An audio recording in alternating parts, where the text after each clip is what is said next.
ఈ Trump last time పెంచిన tax వల్ల ఆక్వాకల్చర్ చాలా మటుకు డౌన్ అయిపోయిందండి.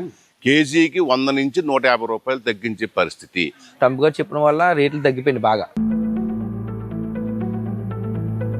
భారత్ నుంచి అమెరికాకు ఎగుమతయ్యే వివిధ రకాల ఉత్పత్తులపై అదనపు సుంకాలు విధిస్తున్నట్లు ఇటీవల అమెరికా అధ్యక్షుడు డొనాల్డ్ ట్రంప్ ప్రకటించారు. ఈ సుంకాల ప్రభావం ఆక్వా రంగంపై తీవ్రంగా పడుతోందని ఆంధ్రప్రదేశ్లో రొయ్యలు సాగు చేసే రైతులు, రొయ్యల ఎగుమతిదారులు ఆందోళన చెందుతున్నారు. ఈ కనిపిస్తున్న చెరువు 10 ఎకరాల చెరువు లీజ్ తీసుకున్నాను. నేను తీసుకుని ఫస్ట్ క్రాప్ వేసాం వైరస్. ఇప్పుడు రెండో క్రాప్ వేద్దామని ప్రిపేర్ చేసేసరికి ట్రంప్ గారు ఈ ట్యాక్స్ గురించి చేద్దామా అందామని ఆలోచించి ఇంకా ఏ తెలుసుకోలేదు, మానేస్తున్నాం. ఇంకా ఏ ఐటమ్ అనేసి చెప్పలేదు వేద్దాం అనుకుంటున్నాం. ఇప్పుడు ఉన్న పరిస్థితి, కొత్తగా వచ్చినటువంటి ఈ పరిస్థితి ట్రంప్ వల్ల భారతదేశం చాలా ఆర్థికంగా దెబ్బతింటుంది. రైతులు బాగా దెబ్బతింటారు. రష్యా మీరు ఆయిల్ ఇంపోర్ట్ చేసుకుంటున్నారని వాళ్ళు కోపంతో రైతుల్ని పాడు చేస్తాం కరెక్ట్ కాదు. ట్రంప్ వల్ల చాలా అనర్థనం జరుగుతున్నది. వాస్తవానికి ఈ ఏడాది ఏప్రిల్ 2న డొనాల్డ్ ట్రంప్ భారత ఉత్పత్తులపై 25% టారిఫ్లు ప్రకటించడంతో అమెరికాకు రొయ్యల ఎగుమతి చేసే వ్యాపారులతో పాటు రైతులు ఒక్కసారిగా ఆందోళనకు గురయ్యారు. అయితే ఆ నిర్ణయాన్ని ఏప్రిల్ 9న 90 రోజుల పాటు వాయిదా వేస్తున్నట్లు ప్రకటించడంతో ఒకంత ఉపశమనంగా భావించి తిరిగి వనామీ వంటి రొయ్యల రకాలను అమెరికాకు పంపడం మొదలుపెట్టారు. అయితే 25% సుంకాలు ఆగస్టు 1 నుంచి అమల్లోకి వస్తాయని జూలై 27న ట్రంప్ ప్రకటించారు. దీంతో 25% tariff, counter wailing duty 5.77%, anti dumping duty 4.46%, మొత్తం కలిపి 35.23% పన్ను రొయ్యల ఎగుమతులపై విధిస్తున్నారు. దీనికి అదనంగా ఆగస్టు 27 నుంచి మరో 25% ప్రతీకార సుంకం, అంటే మొత్తంగా 60.23% సుంకం విధిస్తున్నట్టు ప్రకటించడంతో ఆంధ్రప్రదేశ్లో ఆక్వా రంగంలో ఆందోళన నెలకొంది. ట్రంప్ ప్రకటన రాగానే రొయ్యల ధరలు పడిపోయాయని చెబుతున్నారు. ఏదైతే మరి గత కొన్ని రోజుల క్రితం ఏదైతే ట్రంప్ 25% ట్యాక్స్ విధించి రైతులు నడ్డు విరిచాడు, ఆ వెంటనే ఇక్కడ కేజీకి 50 నుంచి 60 రూపాయలు రేటు తగ్గిన పరిస్థితి. అలాగే రేపు ఏదైతే ఆగస్టు 27 నుంచి మరో 25% ట్యాక్స్ విధిస్తానని చెప్పి ఏదైతే అనౌన్స్మెంట్ చేసాడో, నిజంగా ఆ 25% కూడా అతను అమలు చేస్తే కేజీకి 100 నుంచి 150 రూపాయలు తగ్గించే పరిస్థితి.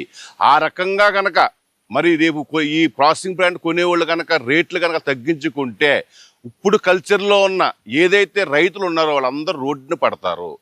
అక్కడ బయ్యర్లకి ఇది చాలా కష్టమైన పరిస్థితి. నుంచి ఇంపోర్ట్ చేసుకునే బయ్యర్లకు కూడా ఇది పీక్ టైమ్. వీళ్ళందరూ క్రిస్మస్ సేల్కి, న్యూ ఇయర్ సేల్కి రెడీ అయి ఉన్నారు. సో వాళ్ళకి అర్థమనే పరిస్థితుల్లో అక్కడ ఇంపోర్టర్లు ఉన్నారు. ఇక్కడ కరెక్ట్గా ఫ్రెష్ క్రాప్గా కొత్తగా క్రాప్ వేసే టైం మీద రైతులకి వాళ్ళు చాలా కన్ఫ్యూజన్లో ఉన్నారు. మాకు అయితే కనుక అర్థమని చాలా ఎటు డెసిషన్ తీసుకోలేని పరిస్థితిలో ఉన్నాం మేము. ఇప్పటికే రొయ్య పిల్లల ఉత్పత్తి బాగా తగ్గించేశామని హెచ్చరీస్ల నిర్వాహకులు చెబుతున్నారు. ఈ ట్రంప్ లాస్ట్ టైం పెంచిన ట్యాక్స్ వల్ల ఆక్వాకల్చర్ చాలా మటుకు డౌన్ అయిపోయిందండి.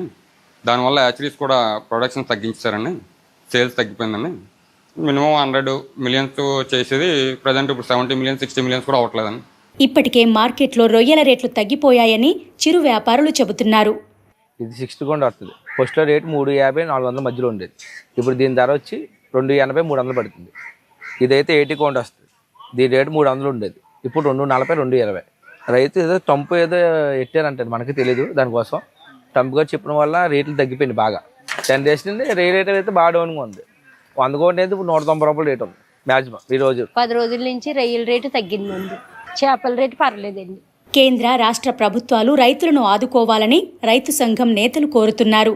ఇటు కేంద్ర ప్రభుత్వం ఈ ప్రస్తుతం జరుగుతున్నటువంటి ట్యాక్స్ని కొంత రైతు మీద పడకుండా మటుకి కేంద్ర ప్రభుత్వమే భరించేటట్టు, అలాగే రాష్ట్ర ప్రభుత్వం ఎన్నికల్లో ఇచ్చినటువంటి హామీ ఎకరాలతో సంబంధం లేకుండా, జోన్లతో సంబంధం లేకుండా ఏదైతే రూపాయన్నర కరెంట్ సబ్సిడీ ఇస్తా అన్నారో ఆ సబ్సిడీని ఇలాంటి తరుణంలో లోటు బడ్జెట్ ఉన్నా కానీ వెంటనే కనుక అమలు చేసినట్లయితే రైతాంగానికి అందరికీ కూడా పూర్తిగా దీనికి చేదోడు వాదోడుగా ఉంటుంది. కాబట్టి ఆ రకంగా ఉంటే ఆక్వా రంగం మళ్ళీ నడుస్తుందని చెప్పి మీ ద్వారా తెలియజేసుకుంటాం. ఇప్పటికే ఎగుమతులు తగ్గి రొయ్యల నిల్వలు పెరిగిపోయాయని ఎగుమతిదారులు అంటున్నారు. మా దగ్గర హ్యూజ్ స్టాక్స్ న్యూ ఇయర్కి ప్రొడక్షన్ చేసేసి ఉన్నాయి, వాటర్లో ఉన్నాయి. దగ్గర దగ్గర 2,000 కోట్లు వర్త్ ప్రోడక్ట్ చేతుల్లో ఉంది.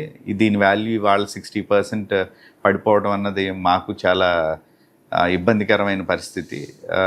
Unless and until central government దీని మీద దృష్టి పెట్టుకుని ఇమీడియట్గా ఒక యాక్షన్ ప్లాన్, ఏదన్నా ఫైనాన్షియల్ యాక్షన్ ప్లాన్ కానీ, సపోర్టింగ్ కానీ ఎక్స్పోర్ట్ చేయకపోతే కనుక చాలా కష్టమైన పరిస్థితి. భారత్ నుంచి విదేశాలకు ఎగుమతి అవుతున్న మాంస ఉత్పత్తుల్లో రొయ్యలది 3వ స్థానం.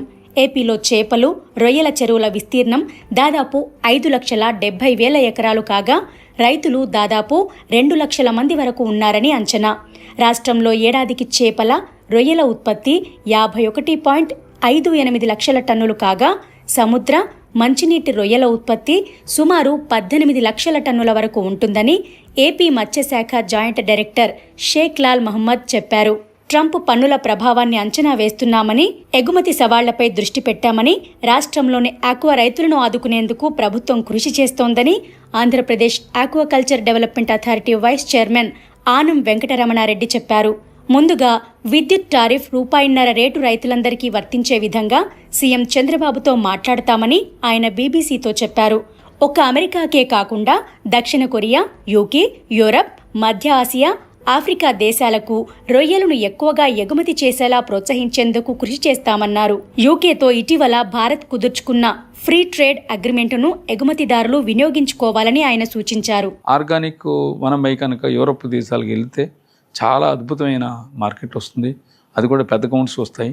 దానివల్ల చాలా అదృష్టమైన మనం రైతులందరికీ అదృష్టం వస్తుంది. ఎందుకంటే $1 ఎక్స్ట్రా వస్తుంది మినిమం. ఎంత ఎక్స్ట్రా అవుతుందని తర్వాత అనేది. సో దానికి తగ్గట్టుగా మనం రైతులు దానికి తయారవ్వాలి. ఇప్పుడున్న పరిస్థితుల్లో ఆర్గానిక్ సాగుతో పాటు అమెరికాకే ఎక్కువ ఎగుమతులు కాకుండా యూకే, జపాన్తో పాటు యూరప్ దేశాలకు ఎగుమతులపై దృష్టి పెట్టాలని, ఆ మేరకు ప్రభుత్వాలు సహకరించాలని ఎక్స్పోర్టర్స్ కోరుతున్నారు. అండ్ హోపింగ్ ఇవన్నీ కాదు, పాజిటివ్ నోట్లో అయితే కనుక డెఫినెట్లీ మార్కెట్స్ అయితే అడ్జస్ట్ అవుతాయి. ఇక్కడ కాకపోతే అమెరికా కాకపోతే ఇంకో దేశాలు కూడా అవుతాయి. బట్ ఈ రేట్లు ఎలా ఉంటాయన్నది మనం ఇది ఇట్స్ టూ ఎర్లీ, ఇది చాలా ఎర్లీ, మనం చెప్పలేము. బట్ త్వరలోనే దీనికి ఏదో ఒకటి మంచి రోజులు వస్తాయని ఆశిస్తున్నాం.